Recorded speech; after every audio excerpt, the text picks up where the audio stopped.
In other news, Britain has warned Israel that it will formally recognize the state of Palestine in September unless it takes very substantive steps to end the appalling situation in Gaza. Israel has hit back at the ultimatum, calling the move a reward for Hamas, and warned that the decision will harm efforts to achieve a ceasefire in Gaza.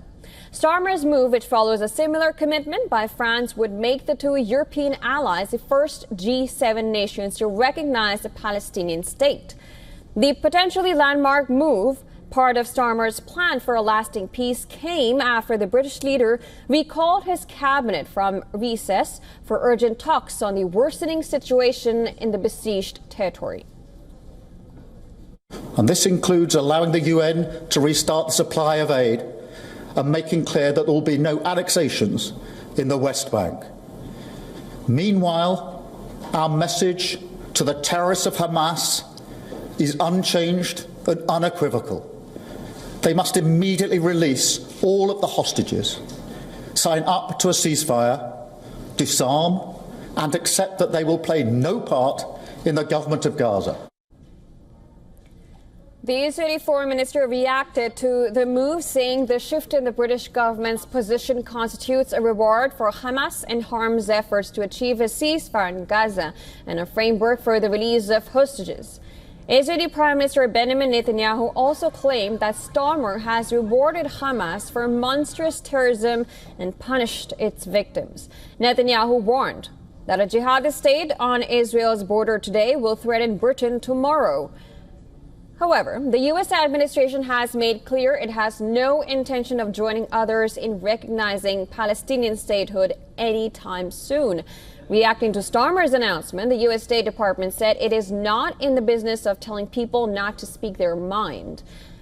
Now, earlier, President Donald Trump has said that he did not discuss the matter with Starmer when he met him recently in Scotland.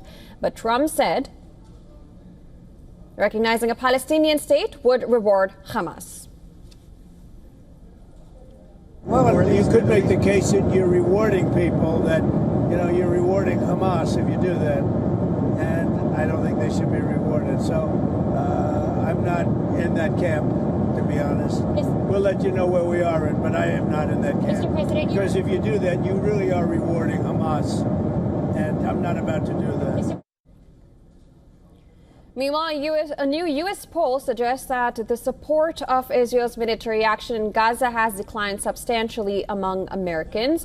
According to a Gallup poll released on Tuesday, only about 32% of U.S. adults now approve of Israel's actions.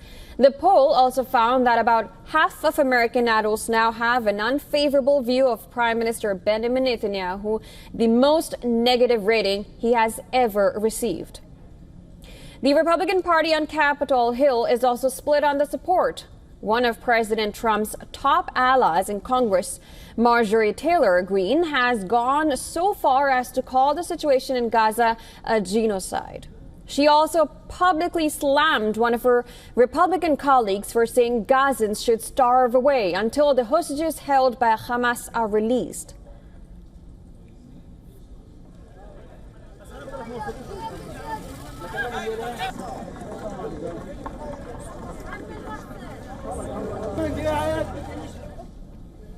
And to give us more details on this report, our correspondent Susan Tirani has sent us this. Listen to this. Representative Marjorie Taylor Greene has become the first Republican in Congress to call Israeli actions in Gaza a genocide, marking a sharp break from her own party's usual staunch support for Israel. In a social media post, she both condemned the October 7th Hamas attacks and the ongoing humanitarian crisis in Gaza. Her comments highlight a growing divide within the Republican Party, especially since President Donald Trump just acknowledged starvation in Gaza, contradicting Israeli Prime Minister Benjamin Netanyahu, who denies that it's happening. Greene's statement could signal a political shift within the Republican Party, opening the door for more vocal dissent on U.S. support for Israel. Meanwhile, President Trump said on Tuesday that more food was urgently needed in Gaza, but added that he trusted Israeli officials for the distribution of aid despite intense criticism they have faced over the humanitarian crisis in Gaza. Susan Tehrani reporting from New York for WION World is One.